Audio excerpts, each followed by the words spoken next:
Given that now we are in a situation where lots of things are changing drastically, all this chaos leads to a larger question. What is happening to the world order? what is your worldview now and how are you using that in your PMS? Where the US is today, they might not have another option other than debase their currency. The reason why gold has rallied so much is this entire debasement trade where people are not having any more faith in the dollar now. I mean, if someone's going to do these things, why will I have faith in him, right? What you and I need to do as investors, understand that, see, we can't do anything about the world. We can't change these things. What we can do is how we position ourselves. How do you use quant investing or how do you use your process to wade through the volatility? So you want to strip down everything in terms of first principles. With quant investing, like what we really like is that there is data that you're looking at. And when you look at like say hundreds of years of data, you see that like history doesn't repeat itself, but it does rhyme in different ways. If you look at 2020, right, like when the pandemic happened, no one knew what's going to happen to the markets. But Ray Dalio tweeted, get your hands on any asset that you can today. He mentions that this has happened back in 1917 when the Spanish flu happened. And when that happened, what did the government do? They ended up Hey guys, welcome to the Money Mindset. Now, I keep reading all the comments and all the feedback from all of you, and one particular comment stood out for me. The fact that on the Money Mindset, we keep bringing a lot of veterans to the show time and time again, people who have been tracking the markets for 20, 30 years and who you've seen all over TV channels. So I decided to break that trend a bit and get someone who is fairly a young investor, but someone who's building a brand in the equity space. I have with me Rishabh Nahar, who is the partner and fund manager at Qode Advisors. Rishabh is a young investor. He's been in the market for over 8-9 years and he's building a quant-based PMS. So we're going to learn from him what his strategy is, how he came into this market, and of course discuss a lot about the market itself. Rishabh, thank you so much for joining us. Thank you for having me, Sonia. So I've seen you all over the internet, and you've been talking to a lot of people, and you've been talking about your story. So I know a little bit about it, but tell me, how did you enter the stock markets, and what has your journey been like so far? So again, thank you, Sonia. So I started back in 2012. So I was doing a BCom from HR, and I grew up in Bombay itself. And I was always interested in finance. I come from a Marwadi family, so we end up talking numbers on the dining table, right? Even my mom. The funny part is in my house, my mom keeps the accounts, and my dad doesn't take care of the money. So it's like I learned a lot of finance from my mother as compared to my father. And so my mom always pushed me as a child that, why don't you understand like compound interest and like, why don't you track Warren Buffett? So she was an investor, from like early 1990s. Oh, wow. And she's been like, I remember, we had these physical share certificates of this stock called DSQ software. And you must be knowing because you've been in the market since a while. And I was like, oh, you spent 3 lakh rupees on this in 1999. And she's like, yeah, it was like 100 rupees back then. And we had 3,000 shares. And after the tech bubble, it like became zero. And so that's where the journey actually started. After I got done with with my BCom, the thing with the BCom is that like you don't need to really attend college, right? So you get a lot of time to do a lot of peripheral stuff, right? So I ended up spending a lot of time doing internships. As soon as I got done with college, I took up a role as a research analyst in another PMS. I mentioned earlier, right? Girik was where I started my journey, and I got like with Varun and Charandeep, and I got really good exposure because it was a small team. And I did hardcore research wherein, we went to factories, understood businesses, made valuation models. And that's where my journey actually began. After I got done with Girik, the idea was that I wanted to do something by myself. And so my partner Kavan and I got together. We rented a small space and we said that, why don't, we had a little bit of capital of our own. We said, why don't we start investing ourselves? And, just like any other investor, I think our journey started with leverage. Trading like futures, options and all those fancy products because we want to make quick money, right? So we started trading and I was manually trading. Then we realized that, okay, we can't do this for very long. So why don't we learn how to automate things and systemize things? So I came across this investor called Jim Simmons. And so he was like one of the pioneers in quant investing. And I didn't have any background, right? So because I've done a BCom, I don't know how to code. So the first requirement was that, okay, I need to know how to code. So we spent a good like 8-9 months learning how to code. So, now I code in 4-5 different languages. So do like everyone in my team. And that's when I started understanding more of quant finance. And that's how like the journey into quant finance actually began. So it started with, FNO trading. and then learned how to like systemize things, how to backtest.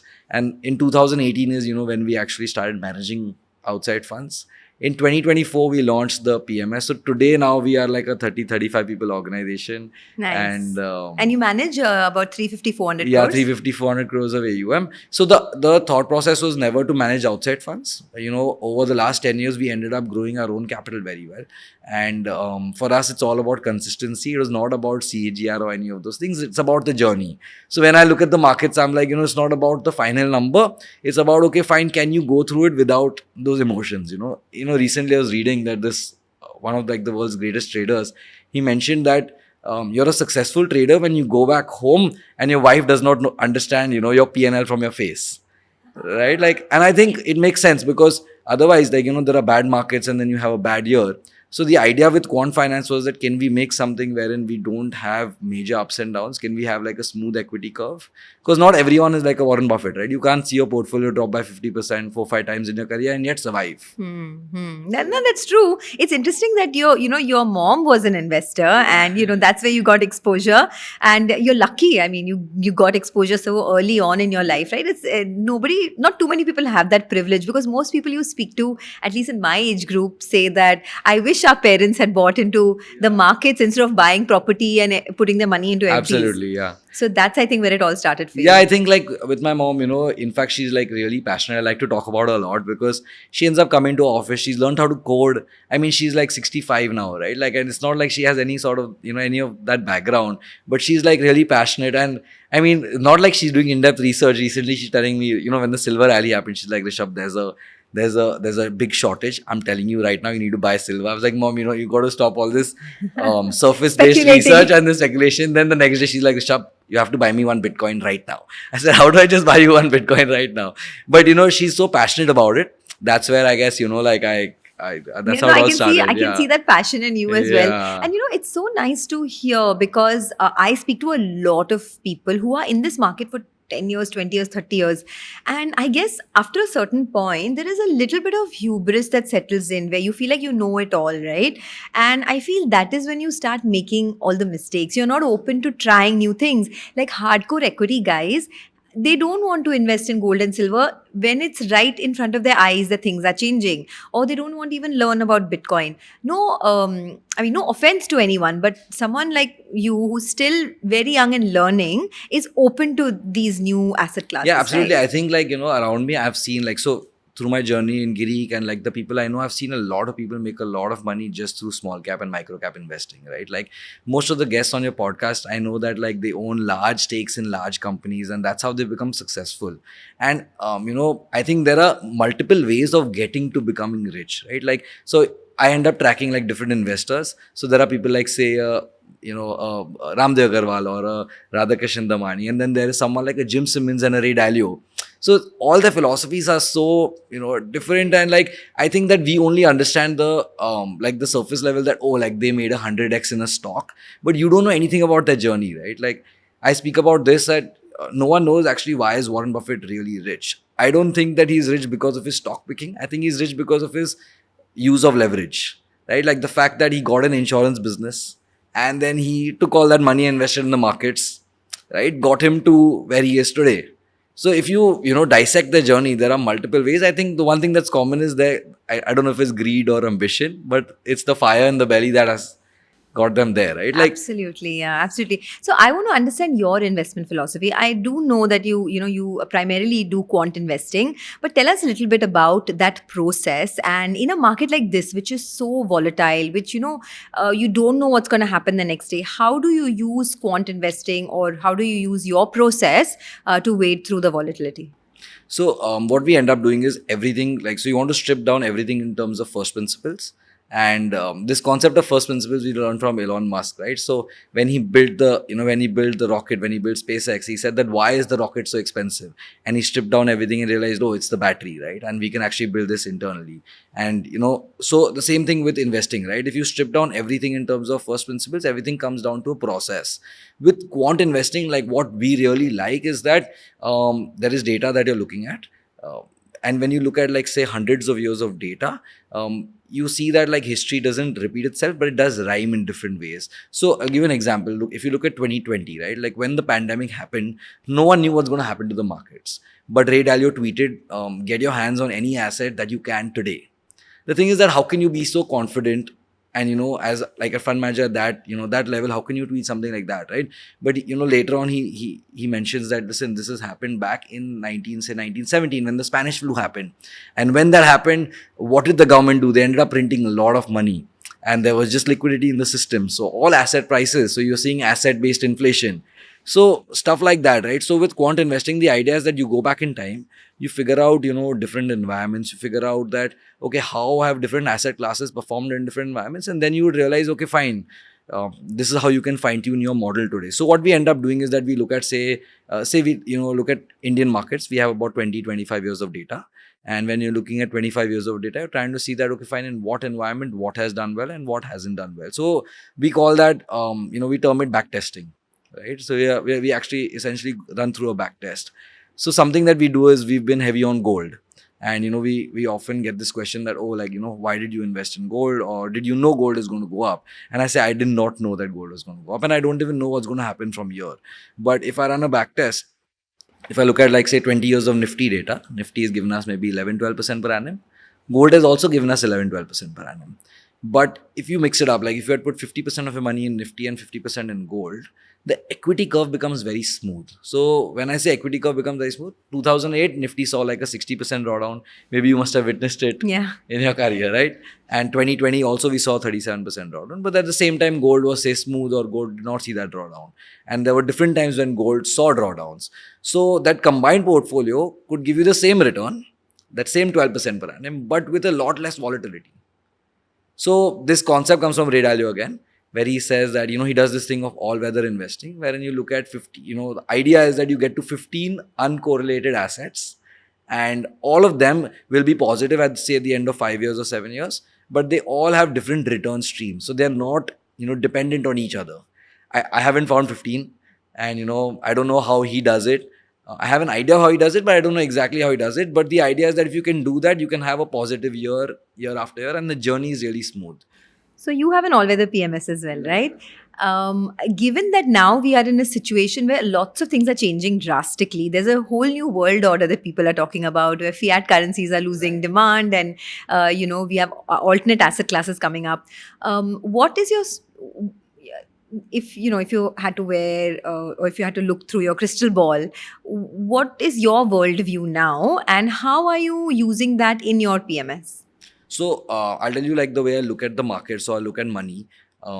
Ultimately, like, when you're looking at money, you have to measure everything in terms of whether you can spend it or not in the future. So you're looking at it as a store of value. So when you're investing in any asset, whether it's like, real estate or gold or equities, you're looking at, will it have the same value 10 years down the line, 20 years down the line, so that I can maybe spend it or pass it down to my children, right? That's the thought process. Now, if you were to measure any equity asset, any index in the world, you want to measure in terms of gold. So if you measure Nifty in gold terms, it's probably, been flat, right? Gold is also given 12%, Nifty is also given 12%. So then you ask, okay, fine, where is the return from gold coming from? Why is gold going up? So if you look at India, like MCX gold or spot gold, it's 12% per annum last like 25 years. Even if you strip out the last 3 years, a lot of people be like, oh, why are you talking about the last 3 years? Take the ending period as 2022. 12% comes from 7% inflation, 3-4% as the currency depreciation. So it's just held that store of value for you. Now you want to measure everything in gold terms. Now, you've spoken about this earlier, like the currency debasement, right? And that's the entire thought process of holding gold. That where the US is today, they might not have another option other than debase their currency. So they're in a crisis. They hold about $40 trillion of debt, $39 trillion of debt. They're paying about $1 trillion, per annum in just interest cost. $2 trillion is their fiscal deficit. This year, they need to refinance about $8-9 trillion, plus that $2 trillion of deficit will get added. So about $11 trillion needs to get refinanced. There's no other way other than devaluing your currency, because, with what they've been doing with the world, right? They've been playing games. So now no one wants to, why will I hold any dollars? I don't want to hold any, US bonds. So they don't have another option. So when you're in a debt crisis, there are only 4 ways that you can get out of it. One is, you default on your debt. I don't think they'll do something like that. The second is you become austere, so you stop spending, right? I don't think they're going to do that because they've been spending through their nose since the last 50 years. Third way is that the GDP really expands. So there's some AI boom or something happens wherein the GDP really expands. So then the debt to GDP will get a lot better. And then the fourth way and the easiest way is print your way through this, right? Which is what they're doing. Which is what they will do. If you look at 2020, right, a lot of people say we've seen like the world's greatest bull market last 4 years. But if you dissect that bull markets, even India, right, say Nifty is given 24% per annum. 2020 US balance sheet size was $4 trillion. In 6 months, they printed another 4 trillion. So what they took 25 years to print, they printed in a matter of 6 months. So all that liquidity came into the system, which is where, we've seen that bull market. So I think that like a lot of the veteran investors don't talk about like macroeconomics. And I understand why they don't, because it's very hard to act on that information or predict. But I think it's important to know that something like this can happen. And like, you need to be exposed to an asset class, whether it's real estate, whether it's equities, whether it's gold. Sitting in an FD and a debt fund probably would be a crime today. So, even with gold, right? And I talk to a lot of equity investors. For them, I think the problem with investing in gold is gold at the end of the day is a yellow lumpy metal, right? And when you're investing in, say, a business, like you're investing in a TCS or an Infosys, the business grows. Like there are more factories, there are more employees, there is visible growth. So when you're investing in a metal, the value of that metal will be the same. Now there's no productivity. There is no productive use of that metal, right? Now the value is determined by how much you pay versus how much I pay, and demand, supply, or whatever. So I think that is where that hesitancy to, buy excess gold, because then your judgment comes into play that then, if it's just something that you just buy and keep, why do I need so much knowledge? Why do I need so much intelligence? So that's an argument, of course, for another day. But so, okay, tell me. So now if you have 100 rupees, right, at this point in time in 2026, and if you had to do asset allocation of those 100 rupees, how do you do it? I know the traditional way of doing it, but what is your way of looking at it in 2026? So I think there are only 2 asset classes that you could really invest in as an investor in India: equities and gold. I don't think real estate is out of reach for most people. There are too many hiccups, and I don't even think it's a good investment in any way. But if you would look at like these are the only avenues that are available. Now, gold could be like a percentage of your portfolio. I'm not saying that needs to be a large part of your portfolio. The reason why I'm such a why I insist on gold as a part of the portfolio is because it reduces the volatility in your entire portfolio. So from the quant lens, right, I understand there's this entire lens of productivity, and this comes from Warren Buffett's school of thought that, take all the, gold in the world and it'll become one big cube. And he's absolutely right. I don't think he is wrong. But I think that we are in this era of fiat currency wherein, fortunately, unfortunately, this is the reality, right? This is how central banks work. If that changes, then we could change our thought process. But gold needs to be a part of your portfolio. It cuts down on the volatility of your portfolio completely. So if you look at your portfolio in risk-adjusted terms, see, a lot of the veteran investors don't look at it in risk-adjusted terms, right? It's all about CAGR. I invested 1 crore today. Will it become 10 crores in X number of years? I think the journey matters a lot, because especially when you're handling investor money, what happens is that, if you see prolonged periods of drawdown or time-based corrections where your funds have not moved, you start getting frustrated and then you start taking the wrong decisions. Now, you can't prime the investor. Can't tell him that, oh, you need to believe in me, have faith in me, I'm the right person. Ultimately at 3 years, he's like, you've not performed. Right? So you want... And I don't know why 3 years is a spot where people lose their patience, right? And honestly, you need to wait for at least 5 years for a mutual... I've always noticed this. Every 3 years, people will, like, retail investors just stand up and be like, you know what, my performance has not happened in the last 3 years. Yeah, I guess it's like, it's hard, especially when you're on the outside. I understand that, right? Like if you're handing over funds to someone, you only know so much. You only know from this conversation with Rishabh, from this 1 hour conversation, what he does. Right? You have no idea what I do through my day, what is the research process, and how much ever I communicate, there's only so much you can do. So after a point, you come like, okay, I don't know what's happening. And then there's also this fear of missing out, because the way PMS's mutual funds work, there are hundreds of them. So there's going to be a survivor. Right? There's going to be one portfolio randomly out of the mix that's going to be on the top. And then you're going to be like, listen, he gave 40% per annum. Why couldn't you do it? Right? So as an investor, I think it's a good practice that before investing in a PMS or like a mutual fund, you understand the process. I speak about this, like when we invest in mutual funds, there are very few mutual funds who actually do it with passion. Like for example, the Parag Parekh mutual fund, right? They do it with actual values and principles. It's not like they have multiple funds and they're trying to market the funds separately. It's like, okay, fine, they have certain principles, they have a process, and they will most likely stick by that process for extended periods of time.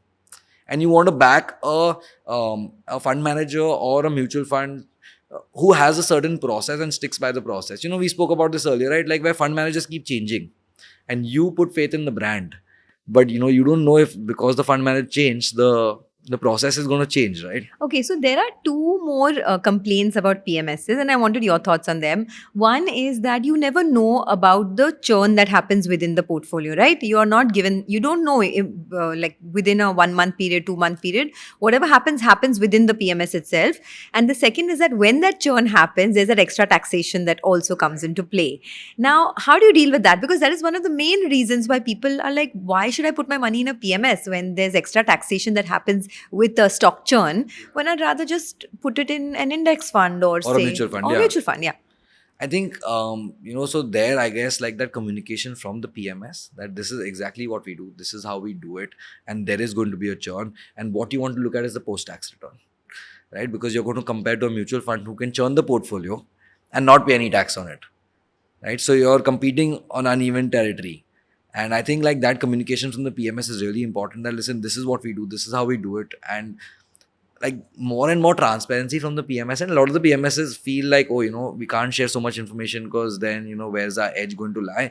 But then if you don't share that information, the investor will be taken aback, right? So I think like that communication is necessary. And you like it or not, if you're a PMS, if a mutual fund is going to give a better return, I will tell the investor, why don't you go to an ETF so even within our PMS, right? Like since we're a quant fund, say for example, like something like a momentum. If I were to run a momentum, strategy within the PMS, I would do worse than a momentum ETF because I'm going to pay tax and he's not. So a lot of times we take exposure through ETFs itself, through the PMS. See, the thought process is that the investor needs to make money at the end of the day. Correct. Right. So, for example, like, and make more money than an index fund or a mutual fund. Exactly. Right. Like, I think like a big thing, at least on the quant side, what ends up happening is that timing becomes a very important element of returns. So we end up, I mentioned that we end up owning, say, the momentum ETF. But for us, timing is extremely important. So we did not own it the last 1.5 years. We started owning it, say, recently. When we started in 2024, we realized that, okay, fine, it doesn't make sense to own a momentum ETF because multiples are crazy, valuations are crazy. So that as a quant fund, I feel like we can take all those decisions. We can go through so much data and come out of the decision a lot faster than, say, a normal fund. With a traditional PMS, the thing is that from the fund manager lens, I understand like there's so much time that you need to put in just in stock selection that you don't have time for, like, say, other sort of analysis, which is macro analysis and like allocation and timing and position sizing, right? So what's the, of course, yeah, I totally get that. What is the data suggesting now to you in terms of the markets? Like, because, this has been a long period of underperformance that India has seen versus its peers and versus other asset classes. So you ask in terms of equities, like, are you asking? Equities, yeah. So in terms of equities, like the way we are looking at right now is that you would probably achieve nominal growth. See, what matters is real returns, right? Like, and what we've achieved in India is, I think it's nominal returns in terms of the index, Nifty. If you look at mid cap and small cap have done a lot better, but you're doing a lot better because you're taking a lot more risk, right? As we speak, say small caps are down 20% or 25%, right? So you're taking a lot more risk, so you're generating that 18% with the index at 12%. So if you break down Nifty returns long term, 12% per annum, again, 7-8% is inflation, 3% is currency depreciation, 1 or 2% is corporate alpha. So I know that like a lot of people don't like to listen to something like this because they say, why are you so negative? I'm not negative. I'm just saying this is the truth and let's see how can we do better. So going ahead, because of what's happening with the US now, and I emphasize on this because maybe you and I and a lot of people have not seen this ever. We've always seen the US as a superpower. So we are in this place wherein, things are going to change dramatically. And when they do, owning assets will become really important. So I think whether markets will do well or not, you have to be invested today. You can't sit on the sidelines and think I'm going to time the market. So the follow-up question is, where do you invest in? Like, what kind of businesses do you own? I think the kind of businesses that you want to own are the ones where valuations are really cheap. I think where there is an underlying commodity, where there are hard assets, not the ones and the ones that have a brand. So if the US starts printing money, what's going to happen is there's going to be a liquidity injection into the system, right? When a liquidity injection happens, most consumer brands are able to pass on the price rise in their raw materials to their consumers, right? But for that, you need to have a strong brand. So if you can own a brand, you will continue, like you will see that growth. So give me some examples of companies that will sort of wade through weather this storm. So see, like say for example, within the Nifty 50, right? If you're looking at large cap stuff like the Hindustan Unilevers, or then stuff like the Hindustan Coppers, which have already done It extremely rallied well. a lot. That story has played out, no? But I don't think so that the story is over. Okay. I think we are underestimating what's going to happen to the US. Like I keep emphasizing the US again and again, but we are underestimating what's coming. So when you say what's coming, it's interesting to me because even I'm following this closely. There is a lot of talk about this whole American hegemony coming to an end, right? And it doesn't happen overnight. It takes 5-7 years It at takes least. 5-7 years at least. And if we are in the midst of that, we are seeing signs of it with what's happening with, say, America Trump and and Venezuela, tariffs. Trump and the tariffs, and Canada and China, right? So if the narrative holds that the American hegemony as we know it for the last 20-30 years is coming to an end, is that what you're talking about? And if yes, what's the approach? I think it's going to happen. It's not a matter of like if it'll happen, it's about when it'll happen. We don't know when it's going to happen. Maybe 1 year, 2 years, 5 years. The fact that Trump is doing all these things. So if you read the Changing World Order that Ray Dalio wrote, right? Like back in say 2015-16, he had mentioned that a time like this calls for a person like Trump. And like he said it way before Trump actually came into power. So he said that like you're going to get a populist, a guy who is not going to cooperate with the world, a guy who's going to try to protect his own interests because now his throne has become shaky because he knows that, like things are going to be uncertain. News is changing every day, right? Market was up 3%, say a couple of days ago because, Trump was favorable. Don't think that the volatility is not going to go away. I think the volatility will continue for a couple of years for sure. He's going to do this. And the reason why he's doing this is because the more uncertain he becomes, the easier it becomes for him to negotiate with the world. Because look at it, there was no tariff. Now we are satisfied with 18%, right? Tomorrow he'll say 19%, you'll say, okay, no problem. You don't have an option. Had he said 25%, we would have been yet happy and markets would have been up 3%. So I think that a time like this calls for someone like him. What you and I need to do as investors, understand that, see, we can't do anything about the world. We can't change these things. What we can do is how we position ourselves. I think positioning ourselves within equities, within, say, gold as a percentage of your portfolio becomes a no-brainer. You're going to see volatility, but live through that volatility because if you sit on the sidelines, you'll become poor without realizing. Tell me more about that. I know the concept, but I want more people to just know about this. So, last 5 years, right? Real estate in Mumbai itself, right? Prices have moved from say 25,000-30,000 rupees a square feet to 70,000-80,000 rupees a square feet. And if you look at older buildings, right? Prices have not moved out there. Newer buildings, they move. Reason being because costs have gone up. Older buildings are depreciated. So now, even though I used to own a 2,000 square feet house in Worli, I can't buy a 2,000 square feet house in Worli in a new building. Because costs have gone up. The builder, it's not that the builder is making a lot of money. It's just that costs have gone up and he needs to pass it on. And he's passing it on to the consumer. Now, who's surviving, right? Who are the builders who end up surviving as a brand?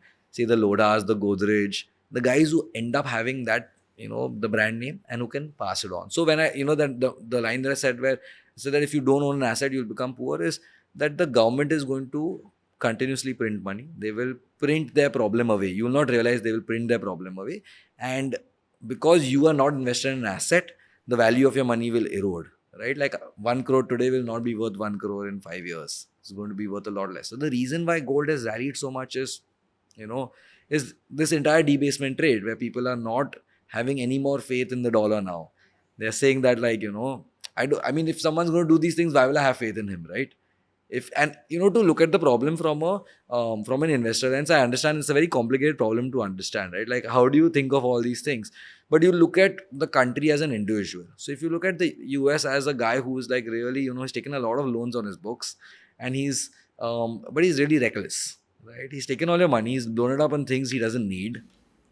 Now he's saying that, listen, I have I all need your to money. pay back. Yeah. And I need to pay back, but I'm going to bully you because you don't have a choice because I own I own your assets. So you look at the problem that way, right? And what happens to people like them? They struggle. It takes time. They'll try all their tactics, but eventually someone will come out on top. It's not going to be a beautiful cycle, but we are going to go through it. But the silver lining in this is you're going to get amazing opportunities. I think you'll see prices where you've not seen earlier. So sitting in safer assets or sitting in even within equities, not looking at, I want to become a 3x in 2 years. Looking at like places where, okay, fine, margin, there's a lot of margin of safety. This is a consumer brand. I can continue owning this. You wait, you'll get that opportunity. Because again, right, like once you're down 30-40%, becomes hard to digest. It does. And I've seen this many times, right? In 2008, in 2020, in the Russia-Ukraine crisis. Like every time you just sort of are trying to enjoy your portfolio and then there's like a 20-30% drawdown. And then it becomes so hard, right, from an investor perspective. Like, so on our end also, we always say, we find like capital protection is key, right? If you have the money, then you can make a bet. If you don't have the money, what are you going to bet? Then you're only going to watch TV, right? So you want to be able to protect your capital. That's Okay, so you're in your early 30s, right? For people who are trying to build a business like you, trying to perhaps achieve the kind of success that you have achieved at your age, what is your advice to them? Because I know you have certain philosophies, like you follow the Ray Dalio concept of investing, for example. You are very firm that one should not be buying real estate at this age. Maybe, invest your money in other, maybe liquid assets. So what is your... not advice, but what do you want to share with people your age as to how should one really get to where you're at? I think, like, I don't think so I've done anything like, which you're saying successful and stuff like that. But I would say that, like, I just think curiosity. I think I can be completely wrong about this, this US crisis, and maybe like equities will see a rally. But at the end of the day, you have to take massive action. I can be wrong, and maybe this trade will not play out, and maybe gold will be at $2,500. But if I'm right, at least I had conviction in my idea, because you can only have so much information, right? So I think from an advice or like from an idea perspective, I think like constantly being curious, figuring out what are the other guys doing, what have they done. I think like I'm a very big copycat. I end up just like looking at other people's portfolios and seeing that, like, just to mention. So who do you track closely in the famous investors, and what is your learning from them? Ray Dalio, of course. Tell me a little more about that, and who else? I'll give you an example. Like recently, I was looking at 1 year performance of PMSs, okay? And then there are top 10 PMSs, and very few have done well, right? Because markets have not done anything. And then on top was Equitas, because they were, and I knew that they own gold. And they had a big They had like a 80-90% maybe allocation gold. And then there was another PMS, I don't want to name it, but they were like, say, number 4 or number 5. And I was like, okay, fine, what you did these can guys name do? it. So it was 2.2 capital. And, I know of them because a friend of mine has invested them, and he always spoke highly about them. And I used to always read they have these newsletters that come through, and I always have been reading the newsletters year after year. 2 fund managers that do it. And they're actually like a 2,000 crore fund or something like that. And as far as I remember, they're a very small team, like a 4-5 member team. And a friend of mine asked them, how do you do this? He's like, we're 2 of us. We pick 3 stocks a year, 1.5 I pick, 1.5 he picks. And that's it. So in the PMS? Yeah, in the PMS. They're like, wow. So I was like, okay, fine. How did they, how are they on the top? So what we ended up figuring out, okay, fine. What they end up owning, like, say they ended up owning a lot of NBFCs, financials, that ended up doing extremely well. So they were 100% invested in equities and yet up 25% that year. So the idea is that, there is always going to be someone who's better than you. And can we figure out from them what they've done? Another investor I mentioned in the start, say Jim Simmons, right? So he was a quant fund, and he's done like something like a 65-70% per annum for 20 years. And he's like he passed away a couple of years ago, valued at like $25-30 billion. And there's not a lot of information about him out there, but the few videos that you watch of him, he says that since he started the fund when he was 45, he ran it for like a good 35 odd years. Last 20 years, he's done that 70%. He's saying, I've not made one strategy since the fund began. It's all about the people. And he only as a fund manager, he doesn't talk about the markets. He only talks about culture and people and how people actually made me. And like, how if you empower people, give them the right infrastructure, put them in a safe environment, they'll produce great results for you. And they did that for him. So at Code also, what we end up doing is that we're trying to create a really good team wherein, I don't need to make decisions. If tomorrow, whether I am there or not there, the decision making process should remain constant, right? There needs to be idea meritocracy, where the right idea wins. Even the junior most analyst should be able to come up to say a fund manager and say that, listen, I don't think this is right. Because ideas can come from anywhere, right, Sonia? Like, you can have an analyst who's shouting his, throat out that, listen, this is a good stock, I've gone to the factory, but you think that he's a junior, right? But you have to keep your eyes and ears open, and the best idea should win. So, that's something I learned from, say, Jim Simmons. Even, there's Nimish Bhai, who is like a veteran investor. Not a lot of people know about him. Inam. And, if you hear about him, I think he has a cult. There are this group of people who end up following him, who believe in him as though he's like God. And the reason why they do it is because he cares for his people. Like, everyone around him, it's not that he's gotten rich alone. Everyone around him has gotten rich with him. And he makes sure that he carries people with him. So I think these are just the small things that, like, I end up noticing about other investors and what they've done right. And like, yeah, that's... Have you been able to meet or, get mentored by any of these investors? I mean, any mentors that you have of your own, apart from your mother, of course? No, honestly, like, I've not had any exposure in terms of like meeting them. They're probably like YouTube videos that I end up watching of them. And then, like in parts, they end up saying things that, oh, we do this or we do this. And then you try to dissect, how did they get there or what did they do? Like, when I hear of, like, I have seen like Radhakishan Damani from very far away once, and then and he's such a simple man and you look at him, right? But if you go through his journey, at the start, he mentions that he has taken so much leverage. There was a day when I forgot the guy's name, but there was that crisis, right? In 1998, Harshad Mehta crisis. He's saying that if one more day the markets would have been... So he was short. And if one more day the markets would have been up, he would have, probably been bankrupt, right? So all of them have a journey. I think like all of them are really passionate. They all have taken exorbitant amounts of risk at some point of time. I don't know whether they are survivors or not survivors, but I think everyone has used leverage in some way or the other. Yeah, the fact that we're talking about them is that they have survived and they are still relevant in their space. Exactly, right? But I think like one concept that like a lot of people don't understand is the use of leverage. I feel like a lot of them have used leverage at some point of time in their life. So tell me a little more about that, how the use of leverage. If you look at Warren Buffett, right? Like, I mean, I mentioned this that, okay, he's a great stock picker, but that's only 20% the reason why he is where he is. I think 80% of the reason, like, the massive net worth that he has is because of the use of leverage. And it's pretty simple, right? Like, he bought an insurance business, he took the float, invested all of that float into equities because that leverage was available at a 0% interest cost. It's like, Sonia, if I can give you a loan at a 0% interest cost and tell you, can you pay me back after 25 years? You'll be like, why not? Yeah. So if you look at the... But you have to have that risk appetite also to put that money into a risky asset class. I don't think it's a risk appetite. I think he knows very well. The thing is that he doesn't speak about it. I think he knows very well. When he started his career back in 1960, that's when the era of the fiat currency began. Look at the kind of things that have come together, right? Like 1972, the president came in and said that, now there's no more need to back currency with gold. And, from there, it's been a one-way curve. He understands all these elements. The fact that he's sitting on, say, a 35-40% cash today means that he's timing the market. Right? The fact that you sit on cash means you're timing the market. Even though his message is very clear, don't try to time the market. I think he means to say that, okay, fine, if you don't have the time to study equities and study the world, don't try to time the market. But he's saying, I'm an expert, I will do this. Right? He's also perhaps sitting on cash because he's like 90 years old. I don't think so. What do you do beyond a point with so much money, right? At some point, you'll have to use it. I don't think that is like, like the guy remembers all kinds of numbers at that age, right? Yeah. Like he'll come into an AGM, he'll be talking about like dividends that he received and, where, how much cash is kept. So I think he yet has that passion, and sitting on cash is a conscious call.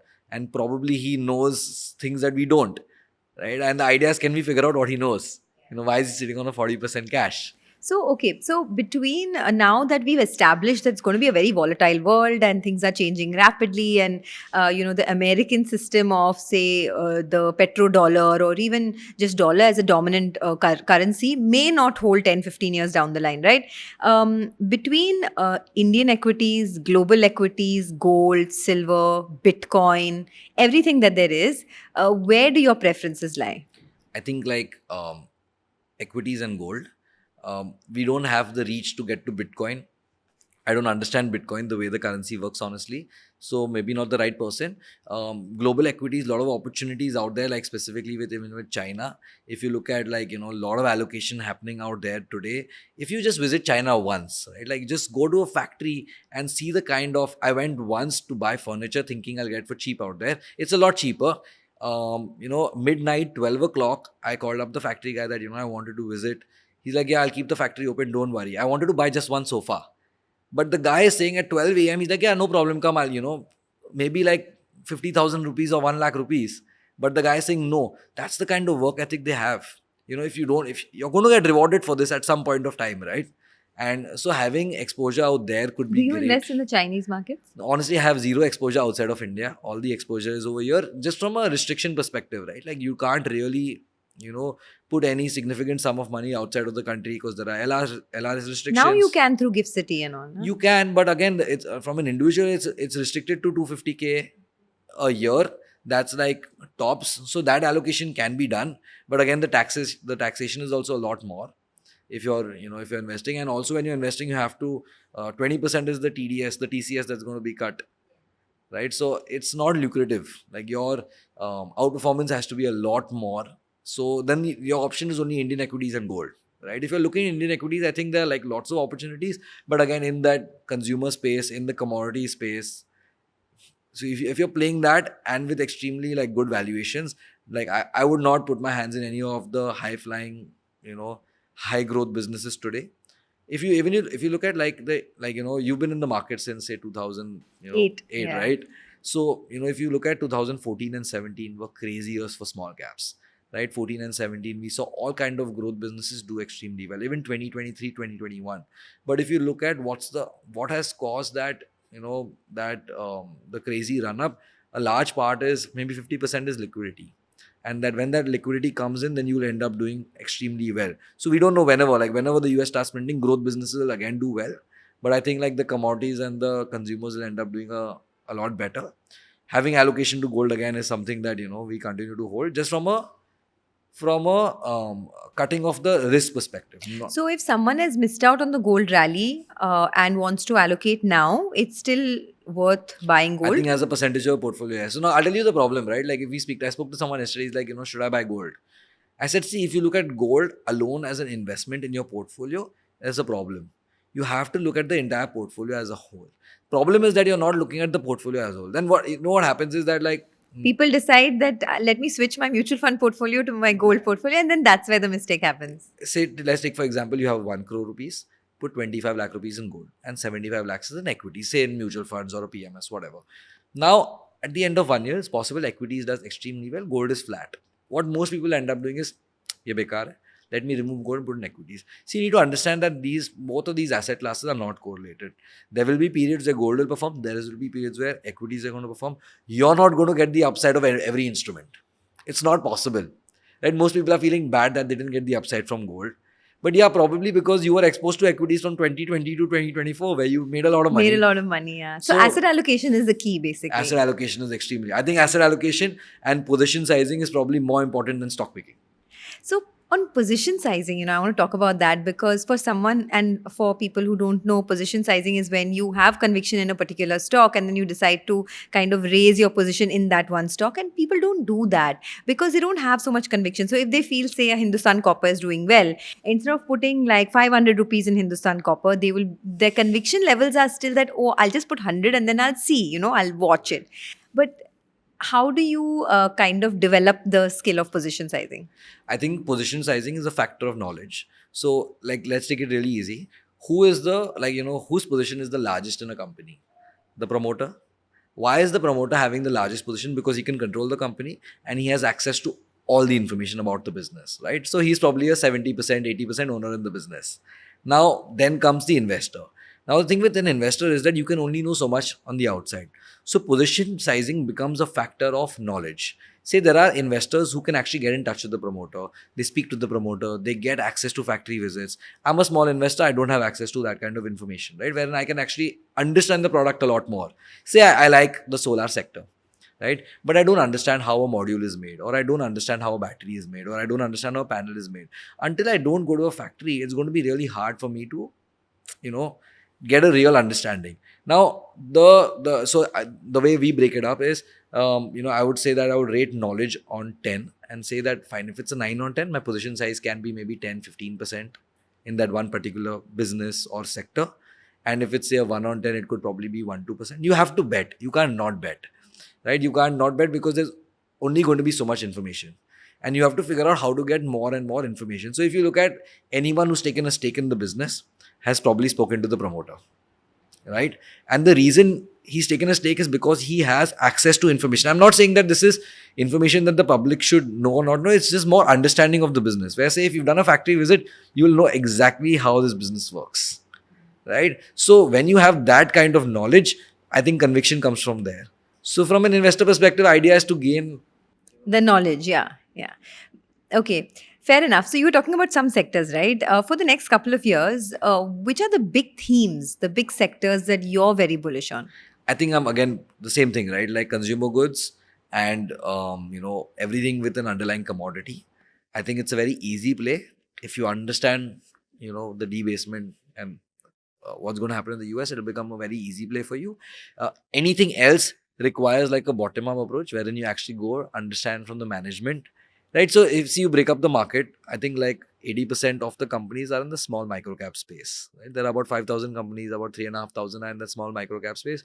Out there, you have to have, if you want to take a large part of your portfolio, you have to have access to information which is not, I would say, easily available, but you have to go and meet the management, because without that it becomes very hard unless it's an institutionalized business. So for an example, right, like if you are to invest something like in a 361 or an IIFL, it's an institution. You don't need to actually meet the management to understand the business. You can understand the product and it's very easy. But any B2B business, any manufacturing setup, you'll have to understand, from the management. So I think there is no particular sector out there. I think that, once you start doing research, you'll figure out, okay, fine. Now, something that we've been doing research on recently is transmission lines. And we've been understanding that, okay, there's a big requirement that there are enough solar plants out there. Maybe the solar, we've already seen the, solar rally. But, transmitting electricity is a very big play out there. There are a couple of businesses out there that are doing it well. And especially in the, the high power transmission, like above 400 kV, 500 kV, that's where the applying of that line is yet left. The government is spending a lot of money. But see, all of this requires like in-depth research. Just giving out a stock's name and then, someone buying that stock is like, would be silly. Even I wouldn't be able to do something like that. Yeah. No, fair enough. Okay, interesting. So your all-weather PMS is by and large, you follow the principles of Ray Dalio investing style, right? Tell us a little bit more about that. And, what kind of, I don't want to talk about returns, but on an average, like over the next 2-3 years, what is your hope with this PMS? Like what kind of returns can it generate?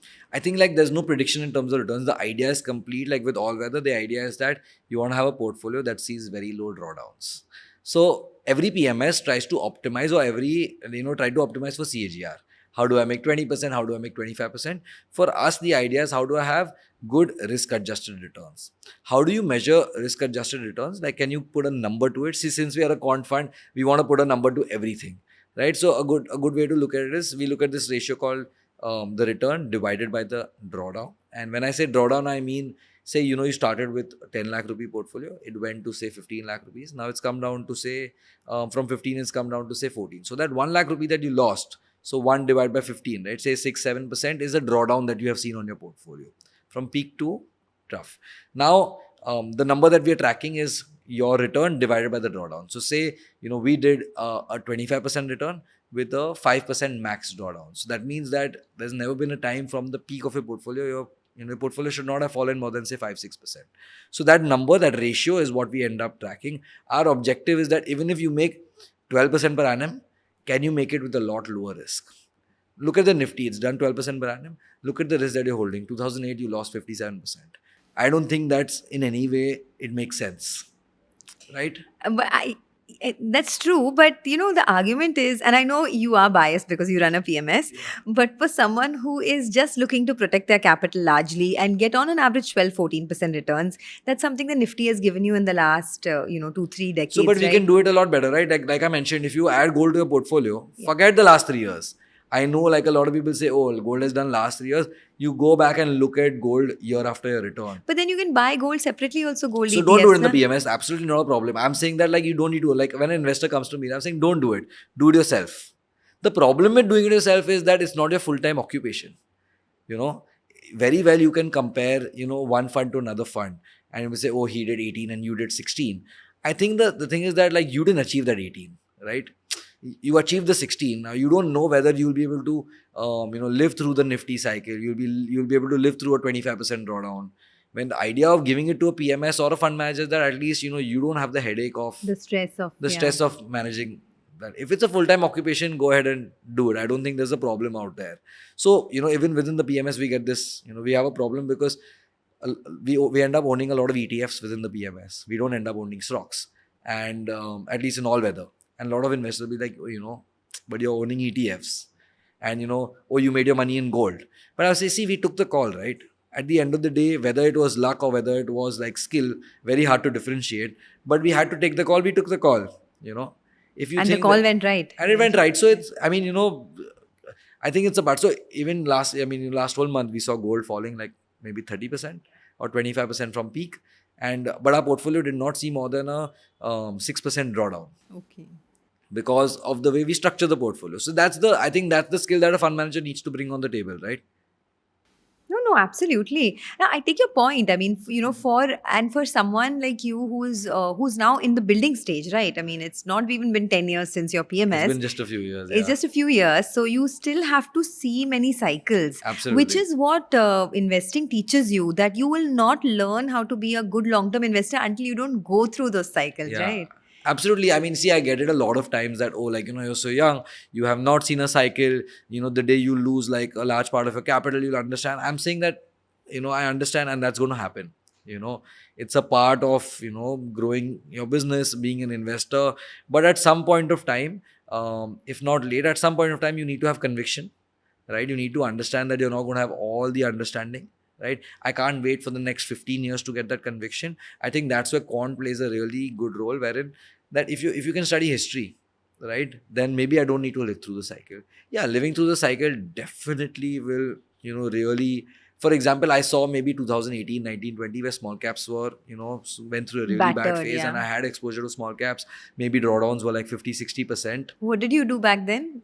So I used to run so I'll tell you how I started in 2016. I read this book called The Little Book That Beats the Market. And it was written by this guy, Pat Dorsey. And what he did was that something called the magic formula. And what he did was he took two ratios, return on capital employed and EV by EBITDA. And he combined both the ratios, ranked all the businesses that were listed, and bought the top 30 businesses.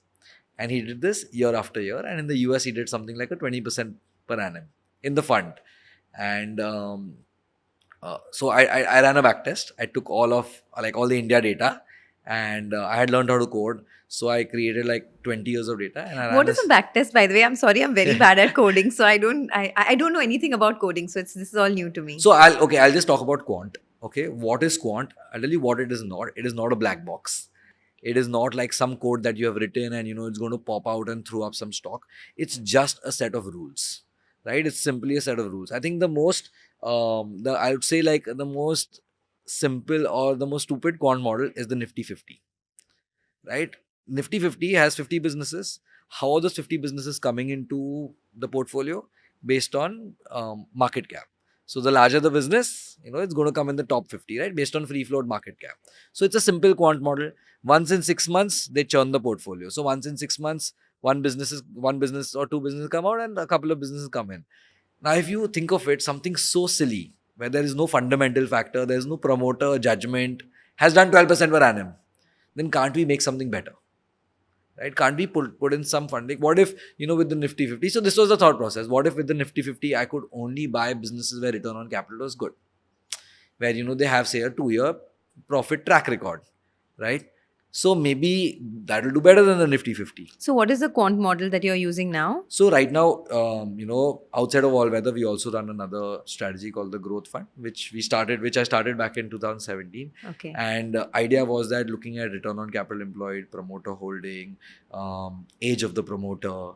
So promoters between the age of, say, like 40 to 55 have done significantly better. So all this data, like this is alternate data that you end up collecting, and then you try to, see, like, Which are the companies that fit into those? Yeah. So you said return on equity, age of the promoter, and corporate governance. No, corporate governance we do through like free cash flow. So there are multiple different parameters. Every parameter is given a weightage.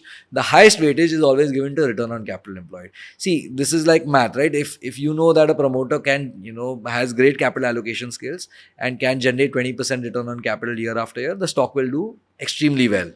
Right? And if you break down a business, everything depends on return on capital.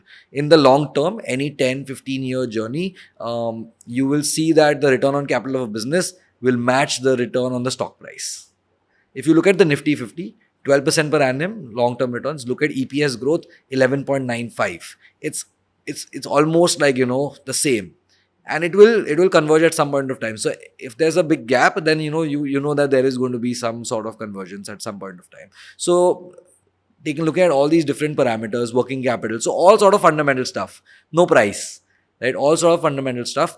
You put that in, buy the top 30 businesses, churn that just once a year. So you're paying only long-term capital gain tax. So a couple of final questions. When you do put these quant model, certain parameters into your model and you get a list of 10, 15 stocks, what happens when the world order, when there is volatility globally and when there is a huge macroeconomic shift, how does that feature into your quant model? So I'll tell you, within the PMS, what we end up doing is asset allocation is on top. Where you want to allocate, when do you want to allocate, sort of is the decision maker. So say this quant model only picks up like small and mid cap businesses. The last 1.5 years, only 5 to 7% of investor money was allocated to this strategy. So when we are running the PMS, the thought process is that allocation becomes very important. Even if someone, say, like, Sonia comes and says that, listen, I don't mind being aggressive. I have experience. I have seen 2008 and I don't mind seeing a 50% drawdown. I'll say, Sonia, I understand where you're coming from and we'll get there, but maybe not today. Today we'll start with an all-weather. Let's allocate maybe 75% of your capital to the all-weather portfolio because of where markets are, and 25% to the small cap portfolio. There will come a time wherein, we will shift your portfolio, but not today. And asset allocation becomes a key play out there. So a lot of investors, even I would want to be a small cap holder. I know that like a lot of wealth is made out there, but I think timing becomes key out there. If you only run one small cap fund, problem is that the moment you're having capital inflow, you have to allocate capital out there, even though if it's not a lucrative time. So the idea is that, this is what Siddharth Bhaiya did, right? He did it so well. He took that call, moving from a micro cap fund or a small cap fund to 100% or large allocation to gold was a bold move. But that's what paid off, right? So the idea is that, can you actually allocate? You'll be wrong sometimes. And I know I'm going to be wrong sometimes. I'll be right sometimes, but that's fine. That's a part of the game. And I'm okay to be wrong. I think it's a part. So that's what we end up doing. We end up allocating at the right time. Right time according to us, but it's not going to always. Idea is that, can you be right 6 out of 10 times, 7 out of 10 times? If you do that, then you're successful.